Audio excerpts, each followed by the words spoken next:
जय हिंद दोस्तों, कैसे हैं आप सब। I hope you are doing well. आज के इस लेक्चर से हम अपना एक नया टॉपिक शुरू करने वाले हैं और हमारा जो टॉपिक है वो है Indian society and social religious reforms movements, यानी कि भारतीय समाज और सामाजिक धार्मिक सुधार आंदोलन। ठीक है बच्चों, तो आप टॉपिक से समझ गए होंगे। हम बेसिकली यहां पर इंडियन कल्चर के बारे में पढ़ने वाले हैं। इंडियन सोसाइटी कैसी थी 19वीं शताब्दी में, कौन कौन से जो है सामाजिक और धार्मिक जो है सुधार आंदोलन हुए थे, उन सब के बारे में हम लोग पढ़ेंगे। ठीक है बच्चों, तो आपको बता दूं इस लेक्चर की जो पीडीएफ है वो आपको हमारे Telegram channel the bright classroom पर मिल जाएगी। तो जल्दी से आप हमें यहां पर ज्वाइन कर सकते हैं। आप हमें इंस्टाग्राम और फेसबुक पर भी फॉलो कर सकते हैं और तीनों का जो लिंक है वो नीचे आपको डिस्क्रिप्शन में मिल जाएगा। ठीक है बच्चों, तो चलिए आइए अपना जो टॉपिक है उसे शुरू करते हैं। सबसे पहले बात करते हैं इंट्रोडक्शन की। ठीक है, इंट्रोडक्शन क्या है इस टॉपिक का। देखिए, जो ब्रिटिश रूल का जो इंपैक्ट था ना, जो ब्रिटिश रूल का इंपैक्ट था वो पॉलिटिकल सिनेरियो के हिसाब से, राजनीतिक दृष्टिकोण के हिसाब से ना भारतीय संस्कृति पे अलग अलग था। मतलब हम कह सकते हैं कि ब्रिटिश रूल का जो इंपैक्ट था, अगर हम उसको देखें कि भारतीय कल्चर पे क्या प्रभाव डाला है, तो अलग अलग तरह के प्रभाव डाले हैं यहां पर। राइट, अब 19वीं शताब्दी के अंदर जो है ना इंडिया के अंदर अब डिमांड होने लग गई थी किस चीज की, सामाजिक और धार्मिक सुधार की। रीजन बिहाइंड, क्योंकि उस टाइम तक ना यूरोप के अंदर एज ऑफ इनलाइटनमेंट आ चुका था यूरोप के अंदर। सिंपल सी भाषा में कहें तो एज ऑफ इनलाइटनमेंट को हिंदी में कहते हैं ज्ञानोदय का युग। क्या बोलते हैं? ज्ञानोदय का युग। ये यूरोप में आ चुका था। नाम से ही पता चल रहा है कि अब क्या हुआ कि जो है ना मेडिटेशन, पीस, ठीक है, शांति, ठीक है ना, सत्संग वगैरह जो भी है, इस तरह की चीजें, मेडिटेशन वाली चीजें अब ना यूरोप के अंदर शुरू हो चुकी थी। और उन्हीं को देख के ये कहा जाने लगा कि नहीं भाई, अब ये सब चीजें इंडिया में भी होनी चाहिए। राइट, एक व्यक्ति था हैगल ने एक वर्डिंग भी कही थी, क्या कि पुनर्जागरण के बिना धार्मिक सुधार संभव नहीं है। राइट, अगर आपको पता हो प्रीवियस लेक्चर्स में हम लोग पढ़ चुके थे, हमने देखा भी है कि राजा राम मोहन रॉय, है ना, और अलग अलग जो समाज सुधारक थे उन्होंने क्या क्या स्टेप्स उठाए थे। यानी कि सिंपल सी भाषा में क्या किया गया, सोसाइटी को बदलने की बात तो हो चुकी थी 19वीं शताब्दी के अंदर। धीरे धीरे पुनर्जागरण तो इंडिया के अंदर आ ही चुका था। ठीक है, उसके बाद ये बेसिकली क्या था, नेशनल अवेकनिंग थी। नेशनल अवेकनिंग का मतलब होता है कि अब समाज के जो लोग हैं ना, अब वो डिमांड कर रहे हैं बड़े लेवल पे। ठीक है, पहले कुछ एक ही लोग होते थे कि यार भी नहीं ठीक है, समाज में ये हो जाता तो ये हो जाता, ये हो जाता तो ठीक हो जाता। लेकिन अब क्या हो रहा है, अब नेशनल अवेकनिंग आ चुकी है। इसका मतलब ये कि भाई बड़े लेवल पे अब पब्लिक क्या कर रही है, डिमांड कर रही है कि भैया उनके समाज को क्या किया जाए, उनके समाज के अंदर कुछ एक बदलाव किया जाए। राइट, क्यों? क्योंकि भैया जो इंडियन कल्चर था, जो भारतीय संस्कृति थी, वो काफी डीजनरेट हो चुकी थी। राइट, उसका मतलब कह सकते हो काफी पतन हो चुका था भारतीय संस्कृति का। अब सवाल ये उठता है कि किन किन कारणों से भारत की संस्कृति का पतन हुआ था। राइट, उसमें सबसे पहला कारण तो यही था कि disconnection with the rest of the world. इसका मतलब यह है कि भैया भारत के लोगों का विश्व के दूसरे लोगों के साथ, देशों के साथ जो है कनेक्शन था ही नहीं। उस टाइम पर मोबाइल नहीं था, फेसबुक नहीं था, इंटरनेट नहीं था, यूट्यूब नहीं था। राइट, उनको पता ही नहीं है कि देश और दुनिया में चल क्या रहा है। एक तो ये चीज थी। राइट, यही तो कारण था कि इसकी वजह से क्या आया, बैकवर्डनेस आई समाज के अंदर, है ना, पिछड़ापन आया समाज के अंदर। तो सबसे पहला कारण तो यही था। दूसरा क्या था? दूसरा था भारत की इंटरनल वीकनेस, यानी कि भारत के अंदर ही कुछ ऐसे रीति रिवाज थे, ठीक है, जिसकी वजह से यहां के लोग और पिछड़ते चले गए। क्या? एक तो डिफेक्टिव एजुकेशन सिस्टम था। भारत का जो शिक्षा प्रणाली थी वो बहुत ही ज्यादा डिफेक्टिव थी। ठीक है, यूरोपियंस ने बनाई थी लेकिन वो डिफेक्टिव थी। दूसरा, डिग्रेडेड स्टेटस ऑफ वुमेन। महिलाओं का जो स्टेटस था वो काफी नीचे था। ठीक है, महिलाओं को जो है सोसाइटी के अंदर प्रॉपर जगह नहीं दी गई। दूसरा, कास्ट डिस्टिंक्शंस, यानी कि जाति भेदभाव बहुत है इंडिया के अंदर। एक ये कारण था किस चीज का, इंडियन कल्चर के पतन होने का। और क्या था, इंडियंस के अंदर ना कोई इच्छा ही नहीं थी कि वो साइंस में काम करे, पॉलिटिकल स्ट्रक्चर पे काम करे, है ना, समाज के अंदर कोई संगठन बनाए या फिलोसफी वगैरह, इन सब क्षेत्रों में काम करें, इस ऐसी कोई सोच थी ही नहीं इंडियंस के अंदर। राइट, एक ये भी रीजन था किसके लिए, भारतीय संस्कृति के पतन होने का। आई गेस यहां तक चीजें क्लियर हो गई होंगी। उसके बाद भारत के अंदर एक वेव ऑफ चेंज तो आया कि भाई हमें अपनी संस्कृति को ठीक करना है। ठीक है, हमें संस्कृति को दोबारा अपने उजागर करना है। तो ये एक वेव तो आया। राइट, ये कब आया? जब भारत के अंदर बहुत सारे इंटेलेक्चुअल इंडियंस आ चुके थे। हम कह सकते हैं कि एक पढ़ा लिखा तबका, एक पढ़ा लिखा तबका जब समाज के अंदर आया, तब जाकर ये एक ना वेव आई, तब जाके एक लहर आई कि नहीं भाई अब हमें क्या करना है, समाज को क्या करना है, समाज को जो है चेंज करना है। दूसरा, मॉडर्न एजुकेशन आ चुका था। एजुकेशन के अंदर, शिक्षा के अंदर आधुनिक शिक्षा आ चुकी थी, है जहां पर साइंटिफिक और रेशनल अप्रोच ली गई। किसके लिए? ताकि वो अपने कल्चर को क्या कर सके, रिवाइव कर सके, पुनर्जागृत कर सके, रिफॉर्म कर सके, उसके अंदर सुधार कर सके। राइट। तो ये बेसिकली रीजंस थे। हमने रीजंस देख लिए, हमने ये भी देख लिया कि भाई कैसे कैसे जो है हम कह सकते हैं कि भाई क्या क्या बदलाव अब कैसे होंगे। राइट। अब उस टाइम पे हमें ये देखना है कि 19वीं जो शताब्दी थी, इंडियन जो सोसाइटी थी, ठीक है, जो भारतीय जो समाज था 19वीं शताब्दी के अंदर, वहां पर क्या था। तो यहां पर हम बेसिकली बच्चों चार चीजें पढ़ेंगे। एक तो हम पढ़ेंगे कास्ट सिस्टम। कास्ट सिस्टम समझ गए होंगे, कास्ट सिस्टम की यहां पे बात, ठीक है। एक हम पढ़ेंगे स्टेटस ऑफ एजुकेशन, कि शिक्षा का उस टाइम पर क्या स्टेटस था, ठीक है। एक हम पढ़ेंगे स्टेटस ऑफ वुमेन, कि भैया महिलाओं की उस टाइम पे क्या स्थिति थी। और एक हम पढ़ेंगे बच्चों कल्चरल डेवलपमेंट्स। कल्चरल डेवलपमेंट समझ गए होंगे, सांस्कृतिक जो है क्या क्या डेवलपमेंट हुई थी संस्कृति की। तो हम चार चीजें पढ़ेंगे अब यहां से, कास्ट सिस्टम, एजुकेशन सिस्टम, और स्टेटस ऑफ वुमेन, और कल्चरल डेवलपमेंट। ठीक है बच्चों, सबसे पहले मैं बात करता हूं कास्ट सिस्टम की। देखो कास्ट सिस्टम आप समझ ही गए होंगे भाई, आप लोगों ने वेदों में पढ़ा होगा, ठीक है। अभी चार वर्ण थे। चार वर्ण कौन कौन से थे? तो एक तो है ब्राह्मण, दूसरे नंबर पे ब्राह्मण के बाद हो गए क्षत्रिय, क्षत्रिय के बाद कौन आ गए?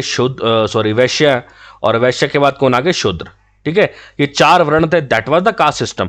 अब इनके अलावा भी जो है समाज के अंदर और भी अलग अलग टाइप की कास्ट थी, वो भी हम देखने वाले हैं। और यहां पर इन चार वर्णों में, ये जो चार वर्ण थे, इन चार वर्णों में सबसे टॉप पे कौन था? सबसे टॉप पे ब्राह्मण्स को माना जाता था, और सबसे लोअर पे कौन माने जाते थे? तो वो माने जाते थे शूद्र। ठीक है बच्चों, तो कास्ट सिस्टम के बारे में अगर मैं बात करूं तो यहां पर वही चीज लिखा हुआ है कि हिंदू जो सोसाइटी थी, हिंदू सोसाइटी क्या थी? वो चार वर्णों में बटी हुई थी।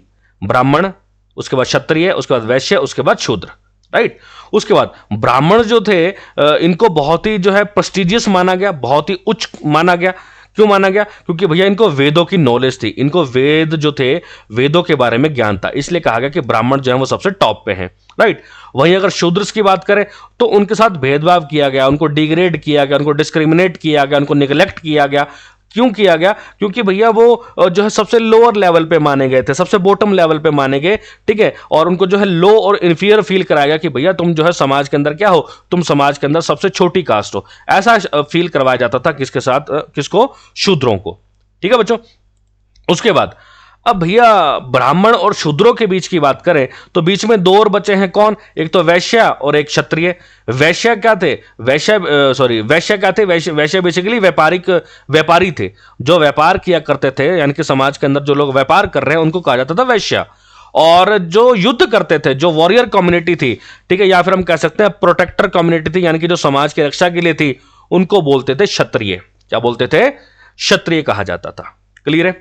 उसके बाद इन चार वर्णों के अलावा भी ना और भी बहुत सारी जातियां थी। इन चार वर्णों के अलावा और भी बहुत सारी जातियां थी जो साइड बाय साइड जो थी अपना अपना काम कर रही थी। ठीक है, उनको जो है बेसिकली उनके जो है ना काम से पहचाना जाता था, उनके काम से पहचाना जाता था।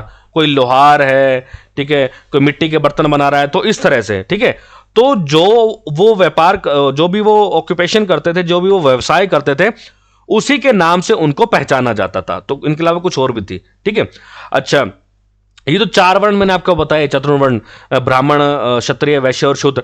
इनके अलावा भी एक ग्रुप था जिनको कहा जाता था अनटचेबल्स। अनटचेबल्स का मतलब हो गया अछूत। ठीक है, मतलब जो लोग शूद्र से भी नीचे जा रहे हैं, ठीक है, जो शूद्र के अंदर भी नहीं आ रहे हैं, तो अब वो उनको क्या कहा जाता था? तो उनको कहा जाता था अछूत। हालांकि आज के टाइम में ये सब नहीं है इंडिया के अंदर। ठीक है, आज के टाइम में ये सब नहीं चलता। आपको पता होगा, इंडियन कॉन्स्टिट्यूशन आप लोगों ने पढ़ा भी होगा।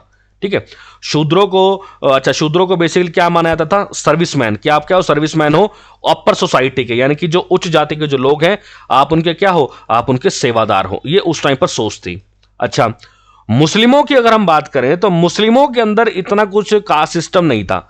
आप यहां पर इतना ध्यान रखिएगा कि जो मुस्लिम समाज था, मुस्लिम समाज बेसिकली दो हिस्सों में बटा हुआ था। एक शिया और सुन्नी, दो सेक्ट में बटा हुआ था। दो भागों में मुसलमान समाज बटा हुआ था। एक को कहते थे शिया मुसलमान और दूसरों को कहते थे सुन्नी मुसलमान। राइट। अब और थोड़ा डीप में जाएं तो मुसलमानों के अंदर भी ना एक कम्युनिटी थी, दैट वाज शरीफ।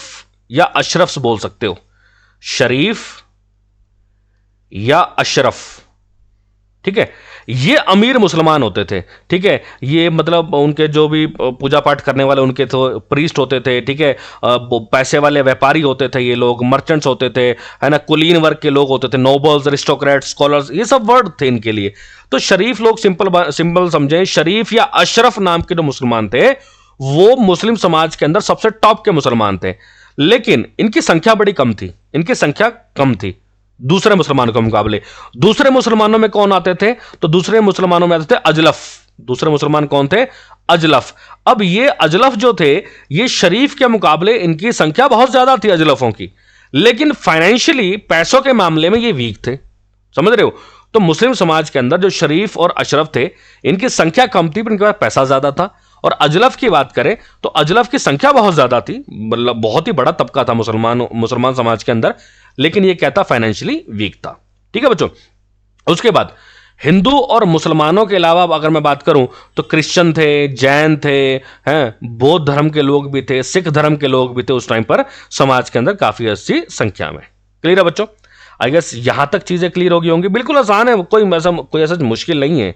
ठीक है। उसके बाद जो शूद्र थे, शूद्रों ने कोशिश की कि भाई हम अपनी हम हमारी जो जाति है, हम उससे ऊपर उठ के क्या कर सके, अपना सोशल स्टेटस बना सकें, है ना। अपना जो है सामाजिक स्थिति को बढ़ाने का प्रयास किया इन्होंने। कैसे प्रयास किया? शिक्षा, ऑब्वियस सी बात है, अगर आपको ग्रो करना है तो आपको एजुकेशन तो चाहिए। अर्निंग वेल्थ, यानी कि संपत्ति, यानी कि पैसा, धन अर्जित करके इन्होंने किया, राइट। तो अच्छा, दूसरी बात इन्होंने क्या किया कि इसके अलावा जो है एक ही जाति धर्म आदि के लोग जो हैं, क्षेत्रीय भिन्नताएं भी थी। यानी कि क्या कहता है कि भाई कास्ट सेम है, ठीक है। ये भी ब्राह्मण है, ये भी ब्राह्मण है, लेकिन उत्तर भारत के ब्राह्मणों के अलग रीति रिवाज हैं, दक्षिण भारत के ब्राह्मणों के अलग रीति रिवाज हैं। तो उस टाइम पर यह भी चल रहा था कि आपकी कास्ट तो सेम है, लेकिन आपके सेम कास्ट होने के बाद भी एरिया के हिसाब से आपके रीति रिवाज क्या थे? आपके रीति रिवाज जो है वो सारे के सारे क्या थे? अलग थे। क्लियर है यहां तक?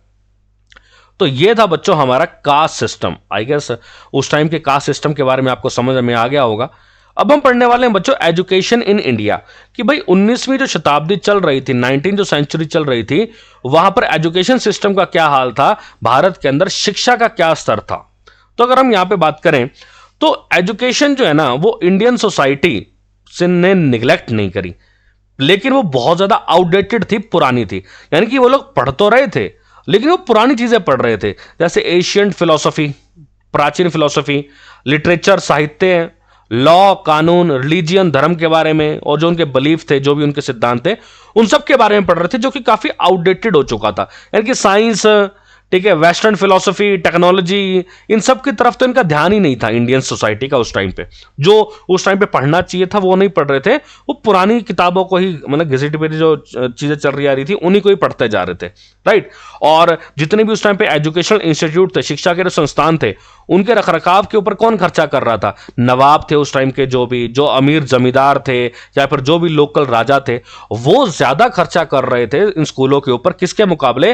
अंग्रेजों के मुकाबले। हालांकि खुलवा दिए अंग्रेजों ने, लेकिन उसको मेंटेन कौन करता था? तो उनको मेंटेन करते थे नवाब, जमींदार हो गए, या फिर जो भी लोकल उनके राजा थे, वो सब क्या करते थे? इसको जो है मेंटेन करते थे, इसका रखरखाव करते थे, राइट। उसके बाद दूसरा क्या था कि भैया जो वैदिक टेक्स्ट थे, यानी कि जो वैदिक ग्रंथ थे, उनकी शिक्षाएं दी जाती थी, संस्कृत शिक्षा दी जाती थी। इन सबको इन्होंने क्या किया? प्राथमिक महत्व दिया कि भाई सबसे पहले तुम इसी को सीखो, सबसे पहले क्या करो?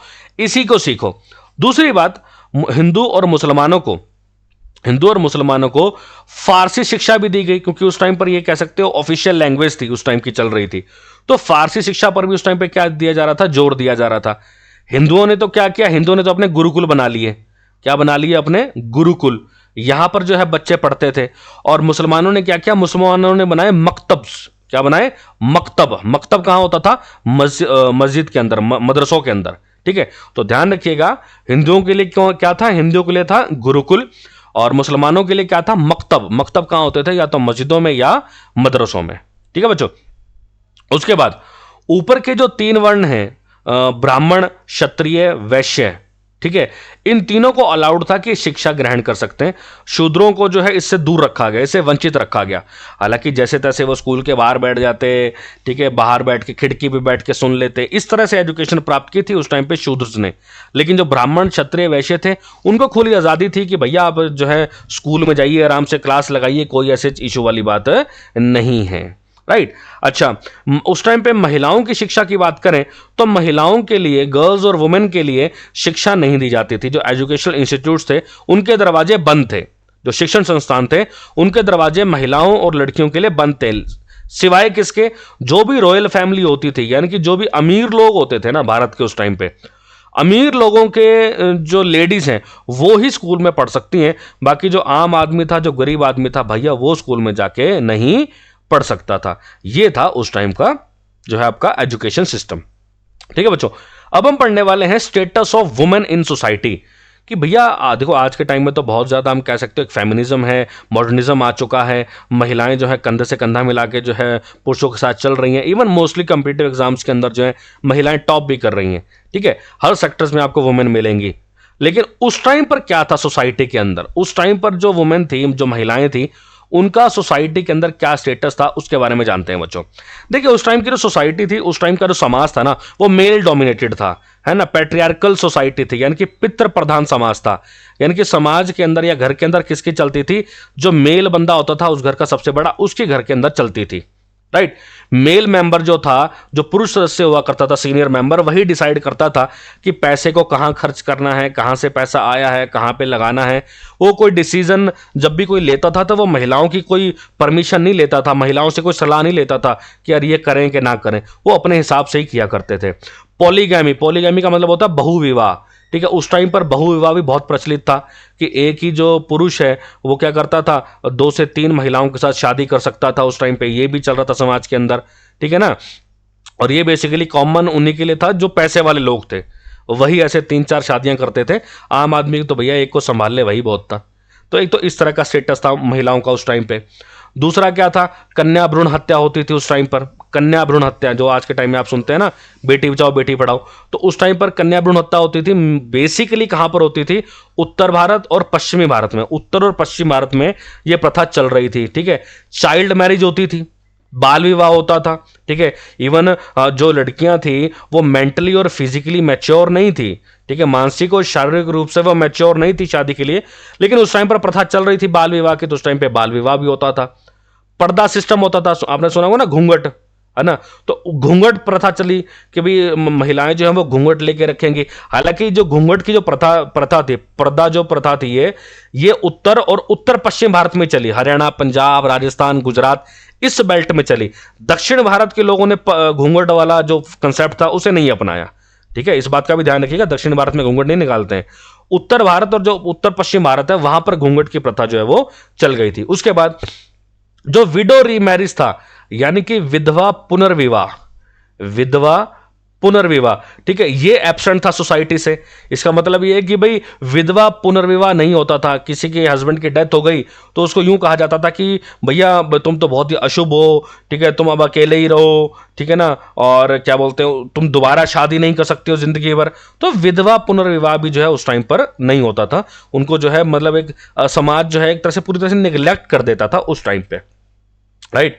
उसके बाद जैसे मैंने आपको बताया कि जो है जो विधवा स्त्री होती थी उसको कहा जाता था कि भैया अब तुम जो है बस ऐसे ही जिंदगी जियो दास भरी, ठीक है, अलग रहो समाज से, किसी भी शादी ब्याह में मत आना, तुम अशुभ हो, ये हो वो हो। उस टाइम पर ये सारी बातें चला करती थी।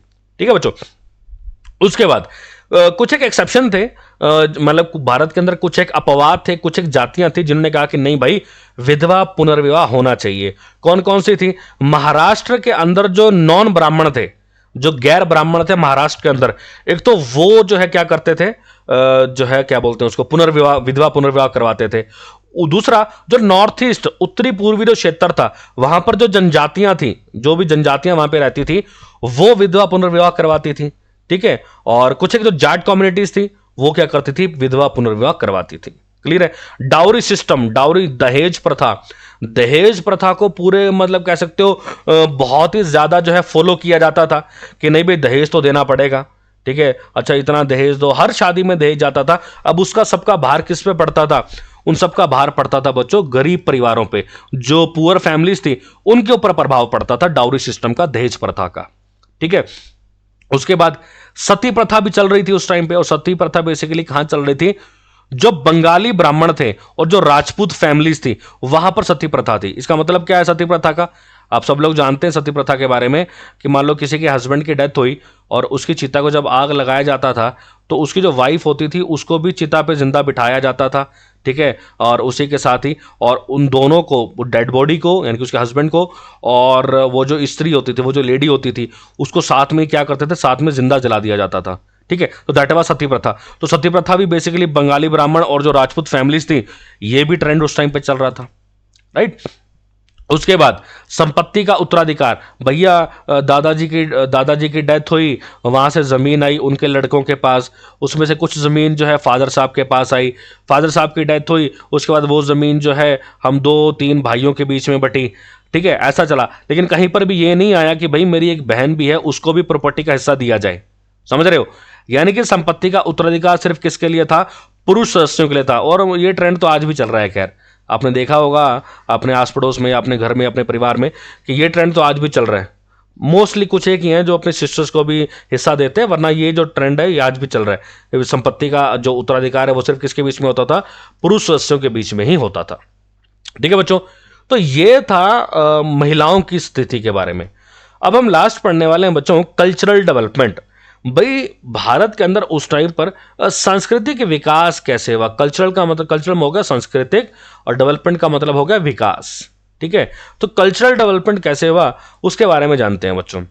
भाई इंडियन सोसाइटी की अगर मैं बात करूं ना, तो इंडियन सोसाइटी रिच थी, अमीर थी, किसमें, आर्ट में, कला में, लिटरेचर साहित्य, डांस का मतलब नृत्य, ड्रामा मतलब ड्रामा, म्यूजिक मतलब संगीत, इन सब के अंदर जो है क्या थी, भारत जो था, इंडियन जो सोसाइटी थी, भारतीय जो समाज था, वो पूरी तरह से पूर्ण था। ठीक है, उस टाइम पर मतलब मैं बहुत सारे पेंटर्स, ठीक है, आर्किटेक्ट निकल कर आए। ठीक है, जो कि कहाँ पर रहते थे, लखनऊ के दरबार में, कश्मीर के दरबार में, पटना के दरबार में, हैदराबाद के दरबार में, यानी कि जहाँ के जो राजा लोग थे, इन्होंने बड़े बड़े पेंटर्स, बड़े बड़े जो आर्किटेक्ट थे, उनको अपने दरबार में रखा हुआ था बिल्डिंगें बनवाने के लिए, पेंटिंग्स बनवाने के लिए। अब यहाँ पे पेंटिंगों की बात आई है, तो पेंटिंगें तो भैया मुगल काल से ही बनती आ रही हैं और बहुत ही बढ़िया। राइट, कुछ रीजनल पेंटिंग्स हैं जैसे कांगड़ा हिमाचल प्रदेश में, ठीक है, राजपूताना पेंटिंग्स, मधुबनी पेंटिंग, ये तो कई बार एग्जाम में आता भी है, डायरेक्ट पूछता है मधुबनी क्या है, मधुबनी। तो भैया मधुबनी जो है वो क्या है, वो पेंटिंग है एक तरह की, कहां की, बिहार की। क्वेश्चन कई बार मैंने देखा है एग्जाम के अंदर। ठीक है, अच्छा दूसरा, उर्दू लैंग्वेज का विकास हुआ उस टाइम पे, उर्दू का। और उर्दू बेसिकली किन भाषाओं के मिक्सअप से बनी थी, हिंदी, फारसी और अरबी। हिंदी, फारसी, अरबी, इन तीनों को मिला के कौन सी भाषा बनाई गई थी, उर्दू बनाई गई थी। उस टाइम पर बहुत ही ब्रिलियंट पोइट्स भी थे, कवि भी थे। कौन कौन से, मीर, नाजिर, सौदा, गालिब, मिर्जा गालिब तो हम पहले भी पढ़ चुके हैं। ठीक है, ये उस टाइम पर जो है ब्रिलियंट पोइट हुए। उसके बाद आर्किटेक्चर के क्षेत्र की बात करें तो आप समझ सकते हैं, वहां उस टाइम पे बना था लखनऊ का इमाम बाड़ा। इमाम बाड़ा याद है, हम पहले पढ़ चुके हैं। इमाम बाड़ा दिखाता है कि भैया उस टाइम पर आर्किटेक्चर कितना जबरदस्त था। हालांकि 100-150 साल पहले इससे जो आर्किटेक्चर था वो इमाम बाड़ा से तो बहुत बढ़िया था, लेकिन अगर हम उस टाइम 19वीं सदी की बात करें जब इमाम बाड़ा बना, तो हम कह सकते हैं कि 19वीं सदी के हिसाब से भी ये ठीक था, मतलब बढ़िया बना था उस टाइम के हिसाब से। ठीक है, अच्छा मलयालम लिटरेचर, जो मलयालम लिटरेचर था, ठीक है, ड्रामा था, डांस था, कथकली, है ना, ये सब जो है ना, ये सब ने ग्रो किया। कब, आपने हम पढ़ चुके हैं केरला के अंदर पहले, मार्तंड वर्मा और राम वर्मा, ये दो राजा थे केरला के अंदर, तो इनके काल में मलयालम लिटरेचर का विकास हुआ। ठीक है, दक्षिण भारत के अंदर जो है जो ड्रामा है, जो डांस है, उसका विकास हुआ। कथकली का विकास हुआ। ठीक है, किसके काल में, मार्तंड वर्मा और राम वर्मा के काल में। उसके बाद केरला के अंदर जो डेली जो मतलब भाषा यूज होती थी मलयालम, बेसिकली उसके ऊपर काम किसने किया है, कुंचन नंबियार। क्या नाम है, कुंचन नंबियार, इन्होंने सबसे ज्यादा काम किया था। उसके बाद तमिल के अंदर ना एक पोइट्री है, एक कविता है सित्तर। ठीक है, वो किसने लिखी थी, तो उनका नाम है तयुमनावर। ठीक है, इनकी ये बहुत ही फेमस है। क्वेश्चंस डायरेक्ट कई बार पूछ लेता है कि भैया सित्तर क्या है, तो सित्तर एक पोइट्री है जो कि किसमें है, जो कि है तमिल में। क्लियर है। उसके बाद इन्होंने जो शैव सिद्धांत था, शैव सिद्धांत के ऊपर जोर दिया इन्होंने, ठीक है, तयमुनवर ने। उसके बाद जो अहोम के जो राजा थे असम के अंदर, उन्होंने जो असमी जो साहित्य था उसको जो है क्या किया, उसको प्रमोट किया। अच्छा, गुजरात के अंदर एक बंदा था दयाराम, वो बहुत ही फेमस लेखक थे दयाराम जी। उसके बाद आपने वारिस शाह नाम सुना होगा, वारिस शाह, उन्होंने एक नाटक लिखा था हीर रांझा। हीर रांझा तो सबने नाम सुना ही होगा। तो ये जो नाटक है हीर रांझा, ये किसने लिखा था? बेसिकली रोमांटिक लव स्टोरी, ये वारिस शाह ने लिखी थी। ये सारी की सारी बातें 19वीं शताब्दी की हैं बच्चों, राइट। उसके बाद उसी टाइम पर क्या था, एक जो थे लेखक शाह अब्दुल लतीफ, शाह अब्दुल लतीफ, उन्होंने अपनी कविताएं निकाली, इसका नाम था रिसालो। क्या नाम था? रिसालो, ठीक है। उसके बाद सिंधी लिटरेचर की बात करें, सिंधी साहित्य की बात करें, तो ये उस टाइम पर अपने कल्चरल हाइट्स पे पहुंच चुका था, ठीक है, अपने कह सकते हो कि ऊंचाइयों पे पहुंच चुका था ये, राइट। सचल और सामी, सचल और सामी ये हिंदी साहित्य के दो महानतम कवि थे उस टाइम पे, सचल और सामी, ठीक है बच्चों। तो ये था कल्चरल डेवलपमेंट के बारे में। आई होप सारी की सारी चीजें यहां पर क्लियर हो गई होंगी, राइट। नेक्स्ट लेक्चर के अंदर हम पढ़ेंगे जो इंडियन रिफॉर्मर्स थे, यानी कि जो समाज सुधारक थे इंडिया के, उनके बारे में हम लोग नेक्स्ट लेक्चर में पढ़ने वाले हैं, ठीक है बच्चों। वीडियो अच्छा लगे तो उसे लाइक एंड शेयर जरूर कीजिएगा, और इस लेक्चर से रिलेटेड जो पीडीएफ है वो आपको हमारे Telegram channel the bright classroom पर मिल जाएगी, तो जल्दी से इसको ज्वाइन कर लीजिए। इंस्टाग्राम और फेसबुक पर भी आप हमें फॉलो कर सकते हैं, ठीक है बच्चों। मिलते हैं नेक्स्ट लेक्चर के अंदर। Thank you so much. जय हिंद, जय भारत।